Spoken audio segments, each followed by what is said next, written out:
dealer. Only 7% of GM dealers make the cut. So visit it in person at 3900 Highway 61 North in White Bear Lake, or online at whitebearlakesuperstore.com. That's whitebearlakesuperstore.com, a great website. Go there for all your vehicle needs and the premium experience. Buick GMC, we are professional grade, $200 rebate on a set of 4 tires, and you can shop the pre-owned specials on one lot, thousands in savings. White Bear Lake Superstore, Buick GMC. Thanks to whitebearlakesuperstore.com. So when you were hiring coaches, what did you look for? Because it's very obvious by recent NFL moves that it's not just resume. They are, LaFleur went in and blew him away in an interview. They hired him. I know when the Wilfs hired Childress, he came in and they didn't want to let him go. It's very obvious that some owners get swayed by personality or see a light of intelligence in somebody's eyes, say, this is my guy. What did you look for?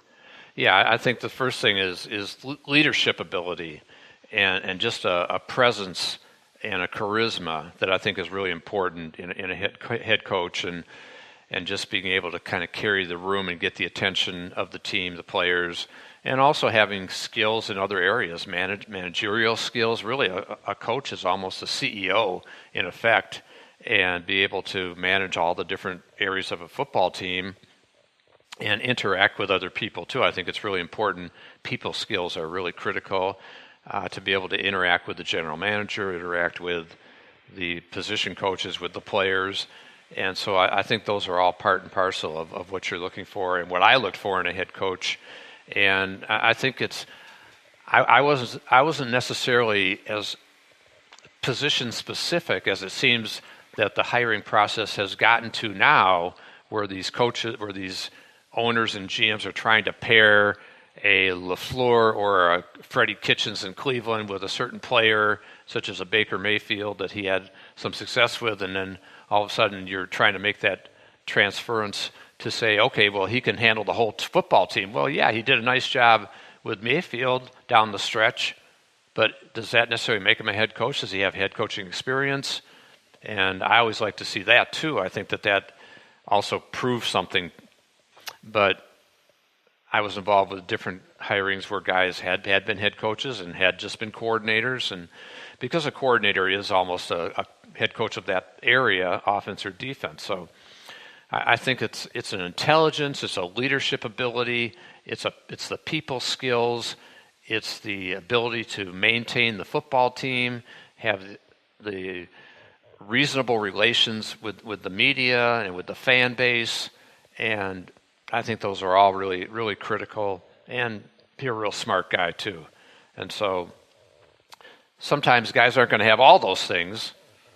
Belichick isn't necessarily the most warm and fuzzy guy, and I can't necessarily see him being that super friendly if he's interacting with sponsors and no. And but if you win enough, those things don't matter as much. Yeah, and I think that he's also gotten better at it.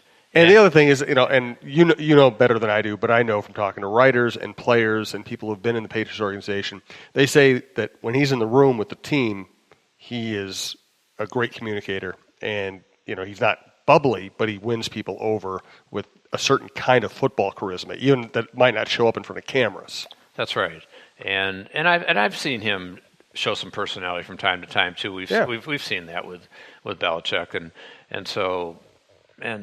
but I don't think there's any set, tried and true formula for selecting a head coach. I think it's just sometimes you get a good gut feel for a guy, and you feel like that's the guy that's going to be the right person for the job, and so you just have to trust your instincts too as a manager, as a GM, as an owner in the hiring. But above all, they got to be a leader, and I think that's really critical. I remember having a conversation with Mike Grant, both about his experiences being a great high school coach and talking to Bud and being around the Vikings and watching how, and Mike, how Sure. He saw a lot of different coaches come through, work under Bud and after Bud. And he always told me in his very kind of understated way, he said, the head coach has to be able to walk out there on the practice field or on game day and know what everything's supposed to look like. That was a really succinct way to put it. You got to have a feel for what everybody should be doing and how everything should be flowing. Yeah, and that's definitely true. And I was fortunate I didn't work with a lot of coaches, which was good because we had success and had continuity. But I've worked with Bud for many years, and Jeff Fisher in Tennessee. We had a lot of great success there, and the Denny Green era in the '90s was a really good run. And when he came in, he was a different change over and different personality from Bernsey, and I love working with Bernsey too. And so it just have had all kinds of different coaches, and I think that sometimes you see what can work and what can't work. I think Les Steckel was a very smart guy and a good football coach, but perhaps it was too big a shock changeover when he came in and tried to really change dramatically what the Vikings looked like under Bud Grant to what they looked like under Les, and starting with the Ironman competition and all that. And I'm still friends with Les to this day. He was our offensive coordinator in Tennessee in our Super Bowl year, and I like Les a lot, but I think that just really was kind of difficult transition for the team at that point in time. So it's hard to predict sometimes, but I think that, as I said, if you just have to get the right guy, hopefully, and give him a chance to, and not have a quick knee jerk. And this whole thing with Arizona, Wilkes is there 1 year. I know. And what is that? How does he have an opportunity really in that situation? But sometimes you just know, and you have to make the change, and they did. Yeah, let's get to the weekend games: Colts, Chiefs, Chargers, Patriots, Eagles, Saints, Cowboys, Rams, and let's start with the Colts and the Chiefs because I don't watch a ton of sports TV during the week. I'm usually busy doing my own thing or going out and covering local teams. But every time I flipped on ESPN or NFL Network this week, I've heard somebody who I think is pretty smart saying, "Watch out for the Colts." And I agree. And I'm picking them this week, and I think that they're a hot team. They've won 10 of 11. I think that Andrew Luck is playing great and playing with confidence, and behind that offensive line that was revamped, hint, Vikings, and they drafted in the first and second round, and Quentin Nelson and Braden Smith are starting, and Quentin Nelson's going to the Pro Bowl, hint, Vikings, and so. Yeah, you weren't supposed to take a guard number 6, but Quentin Nelson is absolutely worth it. Yes, and we both know Randall McDaniel, and Randall McDaniel would have justified a number 1 pick in the draft. Yeah, definitely. And so I think you look at the Colts or the Chiefs, and defensively, and I'm a little concerned about their run defense. They're averaging over like 5 yards a rush, and the Colts can run the ball. And the secondary, I think, is a little shaky, and that could open up the door for the Colts. I think it's also a situation where all the pressure's on Kansas City and Andy Reid. They've lost, I think, 6 straight home playoff games at Arrowhead. And so I think the Colts can come in there loose, and they're playing on house money right now, and Frank Reich's done a great job there in his first year. And so if they don't win, we still had a great season. And sometimes that's a really dangerous team to face when you've got all the pressure on you. And I think that's Kansas City's situation. Now, the wild card is Patrick Mahomes, right? Because he could win this game himself with his playmaking ability and throwing to Tyreek Hill and Travis Kelce. But the Colts have a pretty good defense too. And so I think this is a really fun game to watch. Yeah. And I'm excited about this game. And it's kind of interesting. It's the very first game on the schedule because that's usually the least attractive. I think this is one of the most attractive matchups of the weekend. I think it's the most exciting of the 4 games, actually. Just because I could see both. I could see either offense or both offenses lighting it up. And I also like watching outdoor football. I think, and Arrowhead is one of the best stadiums in the NFL. Yeah. I love watching games where you have that kind of almost Lambeau-esque feel where everybody's just right on top of the action too. Right, and that's what we'll get also on Sunday with the Chargers at the Patriots. Right. And I guess since we're talking AFC, we can kind of carry over to that. And I think that's a fascinating matchup of a almost unbeatable home team. Patriots unbeaten at home this year and 19-3 in home playoff games in the Belichick-Brady era and have won 8 straight home playoff games.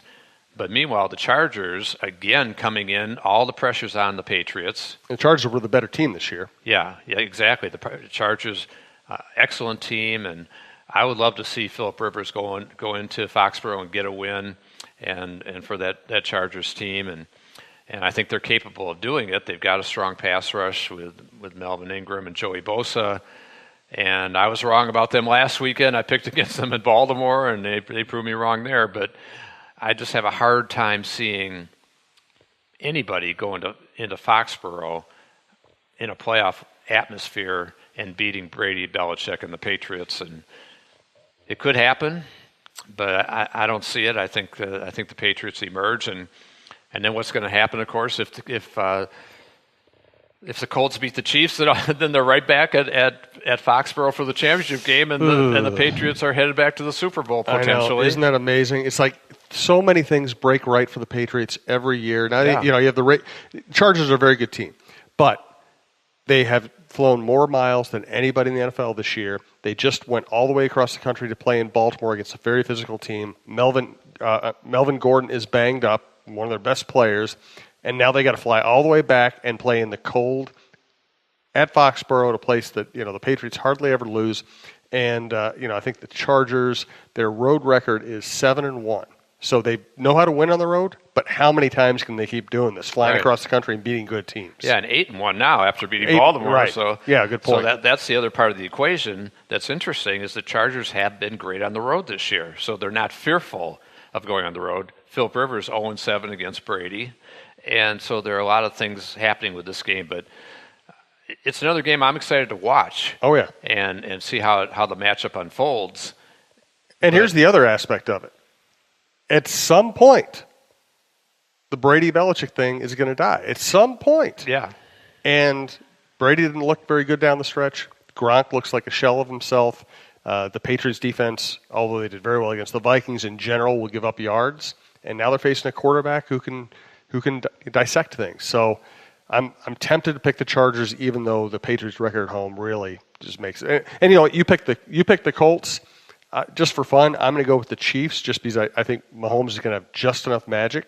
And I'm going with the homer pick. I knew his dad. I'm going with the homer pick. I'm going to go with the Chargers over the Patriots. I just have a feeling that this might finally be it for the Patriots. Okay, well, we got two opposite picks yes, in and the AFC. I'm sure I'm in big trouble. I'm not going to actually put any money on it. So do you want to take Dallas over the Rams too?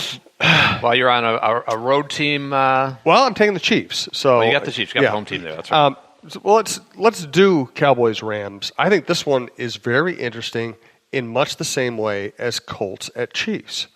The Rams have a great player in Aaron Donald, but overall they're not a great defense. And the Cowboys, Dak Prescott has had a really good year. He's been really good since Amari Cooper came on, and Ezekiel Elliott is a handful. And I just wonder if the Cowboys are going to be able to play ball control enough, keep the Rams off balance enough. Goff hasn't been sharp. Gurley's been hurt. I just wonder if this is a tough spot for the Rams. I think it potentially is. And I think that Dak Prescott, another guy who's making a lot of money in the postseason and in this season. He's a guy that Jerry Jones has already said he's going to be extended. He's been on his cheap rookie deal, which enabled the Cowboys to sign Zach Martin, Tyron Smith, and really load up that offensive line. And so now times maybe are changing in Dallas if Prescott can get that $25 million a year type deal, the Garoppolo Cousins type range of 27.5, 28, somewhere in there. I could see him ending up in that type of vicinity. And so that sets up as an interesting situation. He has also got the running threat too that the Rams are going to have to face. And I'm going with the Rams, but I'm a little cautious about it. Mm-hmm. And I think for the reasons you said, that Dallas has a chance to win this game. I just think that the Rams are going to gather themselves this week and get themselves back on track. The end of the season, Goff kind of struggled, but they didn't have that much to play for at that point in time, and so I'm going to stick with the Rams this week, but I wouldn't be surprised if it goes the other way. Well, just for fun, I'm going to go with the Cowboys, so we are picking opposite in the first three games. I love McVay. I love the way they play. I love Gurley, but I just wonder if the Cowboys are playing better now, and that's going to matter. And I don't think playing at LA is much of a road challenge. So I'm going to go with Cowboys. Again, I don't think I'd bet $5 either way in this game, but that's the way I'm going to pick it. Last game. Once again, thanks to